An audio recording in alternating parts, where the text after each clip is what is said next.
And again, I think, where are we going to put all that money? Yes, we have many, many sectors to invest in.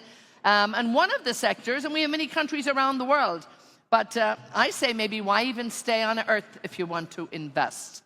You might want to be going a little bit further and looking up. Maybe the investment you need to be making right now is in space. And why not? It might sound a little bit far-fetched. Chips in space, that's the conversation I was having in the back, but actually it is happening. Data centers in space, why not? It's all happening right in front of our eyes. The man who's going to tell us all about it, the CEO and the co-founder of StarCloud. Welcome, Philip Johnston. In a minute. Well done, Philip. Good luck. Thank you. Good morning, everybody. My name is Philip, and as mentioned, I'm the CEO and co-founder of StarCloud, and we're building data centers in space. So this time, in 2 days' time, I will be at the Cape Canaveral Space Force Base, nervously awaiting the launch of our first spacecraft. And what's particularly special about this spacecraft is it is the first time that anybody has tried to launch an AI data center to space.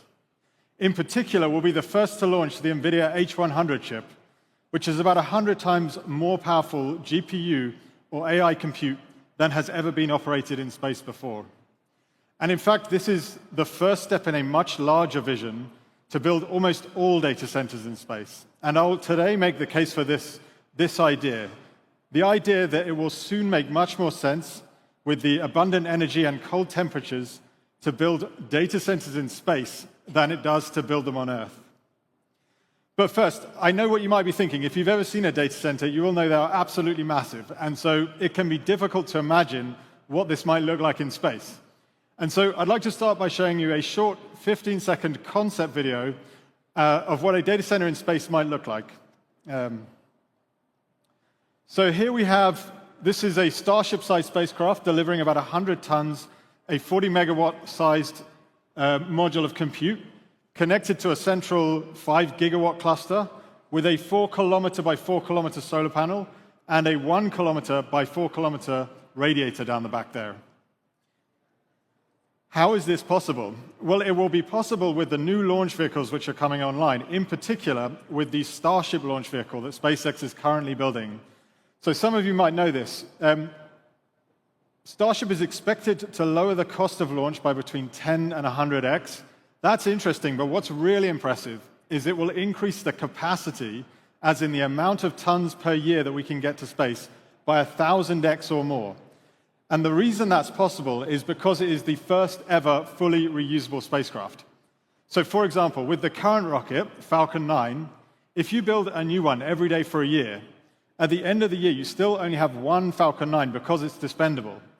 Whereas with Starship, if you build a new one every day for a year, at the end of the year, you have 365 Starships because it's reusable. And they're planning on building much more than one per day. So really, the capacity we can launch is going to go up by at least 1,000x or more.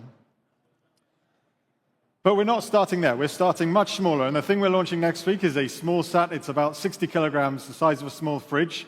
It's going to have, as I mentioned, the first high-powered GPUs ever launched to space, the H100.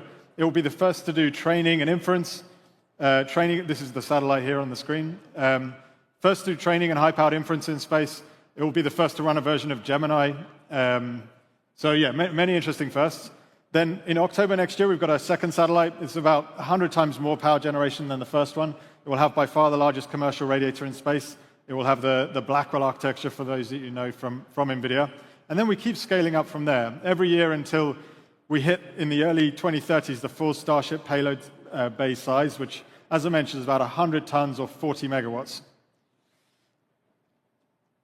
So how is it that a data center in space will have cheaper energy costs than a data center on Earth?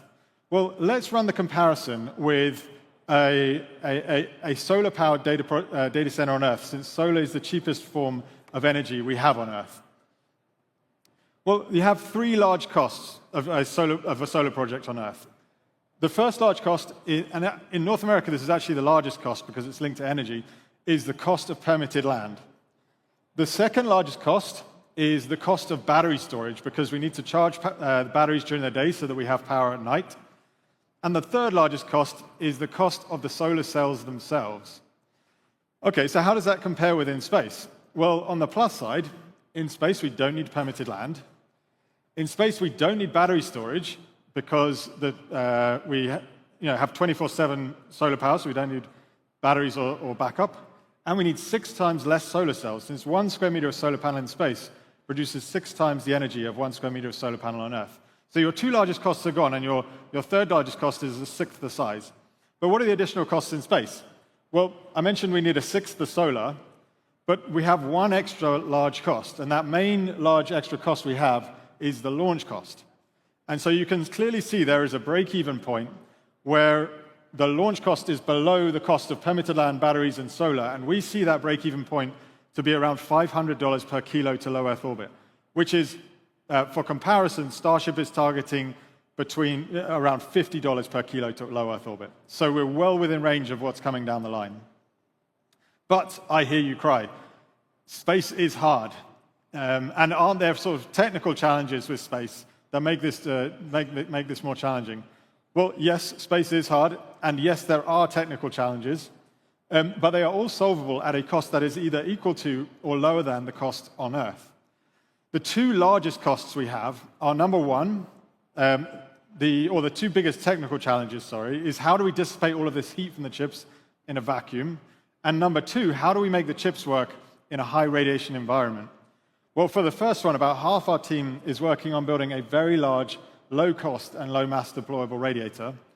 And the second half of our team is working on, for the radiation, testing all of these chips in a proton beam and heavy ion particle accelerators.